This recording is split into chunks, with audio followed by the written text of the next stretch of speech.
Hi, ഏവർക്കും മഞ്ഞപ്പാറ ഓൺലൈനിലേക്ക് സ്വാഗതം. ഇന്ന് മലപ്പേരൂർ വാർഡിൻ്റെ വിശേഷങ്ങളുമായി UDF സ്ഥാനാർത്ഥി ലിനി പൗലോസ് നമ്മളോടൊപ്പം ചേരുന്നു.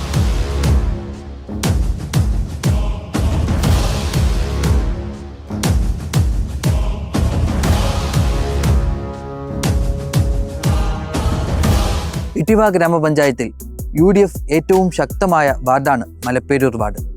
ആ ഒരു വിജയഗാഥ ഇക്കുറിയും തുടരുവാനാകുമെന്ന പ്രതീക്ഷയിലാണ് ഇവിടുത്തെ UDF പ്രവർത്തകർ. ഇലക്ഷൻ പ്രചരണമൊക്കെ എങ്ങനെ പോകുന്നു? ചൂട് പിടിച്ച് തന്നെ പോകുന്നുണ്ട്. ഇപ്പം UDFന്റെ ഒരു കോട്ടയാണ് മലപ്പേരൂർ വാർഡ് എന്ന് പറയുന്നത്. അതായത് ഇട്ടിവ ഗ്രാമപഞ്ചായത്തിൽ UDFന് ഏറ്റവും കൂടുതൽ ഭൂരിപക്ഷം കിട്ടുന്ന ഒരു വാർഡാണ് മലപ്പേരൂർ വാർഡ് എന്ന് പറയുന്നത്. അപ്പോൾ ഇപ്പോഴുള്ള ഒരു രാഷ്ട്രീയ സാഹചര്യം എങ്ങനെയാണ് മലപ്പേരൂർ വാർഡ്? മുമ്പത്തെ പോലെയാണോ? കുഴപ്പമില്ല എന്നാണ് തോന്നുന്നത്. അപ്പോൾ ഇപ്പോൾ UDFനോടൊപ്പം നിൽക്കുന്ന പ്രതീക്ഷയിലാണ്.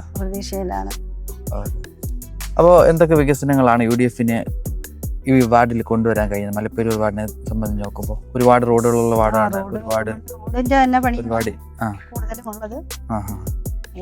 ഞാൻ ജനിച്ച നാള് തൊട്ട് കാണുന്നതാണ് ഈ റോഡുകളെല്ലാം.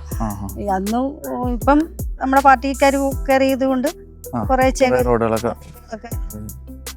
പിന്നെ കോൺക്രീറ്റ് ഇടുകയും ടാറിടുകയൊക്കെ ചെയ്ത് അതിന്റെ തുടർ. അപ്പൊ ഇനി വിജയിച്ചു വരുവാണെങ്കിൽ എന്തൊക്കെ വികസനങ്ങളായിരിക്കും ഈ വാർഡിൽ കൊണ്ടുവരാൻ ഉദ്ദേശിക്കുന്നത്? വികസനം ഈ റോഡിന്റെ തന്നെയാണ്. നമ്മുടെ നാടിന് വേണ്ടി എന്ത് ചെയ്യാൻ പറ്റും എന്നുള്ളതാണ് പ്രധാനമായിട്ട്. ഈ റോഡുകളാണ്. ഇപ്പൊ ഈ ഗ്രാമപഞ്ചായത്തിൽ ഏറ്റവും കൂടുതൽ റോഡുകളുള്ള ഒരു വാർഡാണ് മലപ്പേരൂർ. അപ്പൊ ഈ റോഡുകൾക്കായിരിക്കും പ്രഥമ പരിഗണന കൊടുക്കുക. നമുക്ക് സഞ്ചാരയോഗ്യം അതല്ലേ വേണ്ടത്. സഞ്ചാരയോഗ്യമല്ലാത്ത റോഡുകളും ഉണ്ട്. അവയെ സഞ്ചാരയോഗ്യമാക്കുകയും ഈ വികസനങ്ങൾ ചെയ്യുകയും ചെയ്യും. പിന്നെ കുടിവെള്ളം എല്ലാ വീടുകളിലും എത്തിയെങ്കിലും അത് ഇപ്പോഴും മന്ദിഭവിച്ച് പോവുകയാണ്. അത് തുടർച്ചയായി കൊണ്ടുവരണം.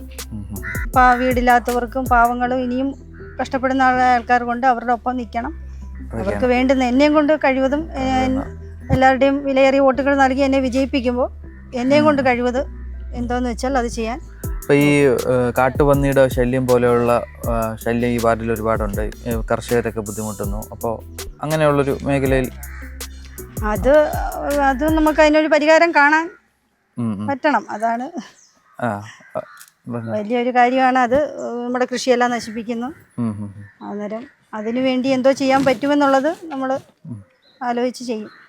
മലപ്പേരൂർ വാർഡിലെ UDFന്റെ പ്രവർത്തക മിനി ജോസ് കൂടി നമ്മളോടൊപ്പം ചേരുന്നു. ഇപ്പോൾ കഴിഞ്ഞ തദ്ദേശ തെരഞ്ഞെടുപ്പിൽ UDF വളരെ മികച്ച ഭൂരിപക്ഷത്തിൽ വിജയിച്ച ഒരു വാർഡാണ് മലപ്പേരൂർ. ഇപ്പോൾ കഴിഞ്ഞ വർഷങ്ങളിലൊക്കെ ഈ വാർഡിൽ കൊണ്ടുവരാൻ കഴിഞ്ഞ വികസനങ്ങൾ എന്തൊക്കെയാണ്? കഴിഞ്ഞ വർഷങ്ങളിൽ നിന്ന് 5 വർഷം കൊണ്ട് ഒരുപാട് വികസന പ്രവർത്തനങ്ങൾ മലപ്പേരൂർ കൊണ്ടുവന്നു.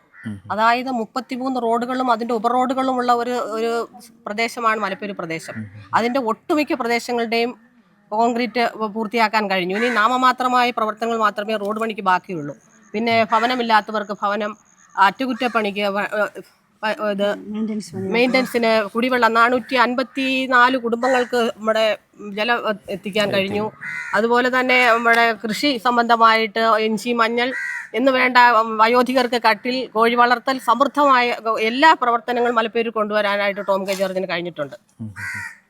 അപ്പോൾ ഇപ്പം ഈ വാർഡിലെ ജനങ്ങൾ അനുഭവിക്കുന്ന പ്രശ്നം എന്ന് പറഞ്ഞാൽ പ്രധാനമായിട്ടും കർഷകർ ഒരുപാടുള്ള ഒരു വാർഡാണ്. അപ്പോൾ ഈ കാട്ടുപന്നി ശല്യം അങ്ങനെയുള്ള പ്രശ്നങ്ങൾ ഇപ്പോൾ കർഷകർ അനുഭവിച്ചുകൊണ്ടിരിക്കുന്ന പ്രധാനപ്പെട്ട ഒരു പ്രശ്നം എന്ന് പറയുന്നത് കാട്ടുപന്നിയുടെ ശല്യമാണ്.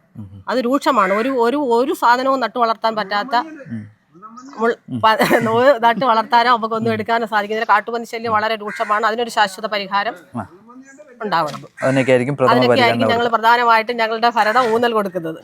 ഞാൻ ലിനി പൗലോസ്, ഇട്ടിവ ഗ്രാമപഞ്ചായത്ത് 1-ാം വാർഡ് മലപ്പേരൂരിൽ നിന്ന് കൈപ്പത്തി ചിഹ്നത്തിൽ ഞാൻ മത്സരിക്കുകയാണ്. എല്ലാവരുടെയും അനുഗ്രഹങ്ങളും ആശീർവാദ വോട്ടും എല്ലാം തന്നെ വിജയിപ്പിക്കണമെന്ന് അഭ്യർത്ഥിക്കുന്നു, അപേക്ഷിക്കുന്നു. അപ്പോൾ UDFന് മഞ്ഞപ്പാറ ഓൺലൈനിൻ്റെ എല്ലാവിധ വിജയാശംസകളും നേരുകയാണ്. അപ്പോൾ ഇതാണ് UDF സ്ഥാനാർത്ഥി ലിനി പൗലോസിൻ്റെ തിരഞ്ഞെടുപ്പ് വിശേഷങ്ങൾ.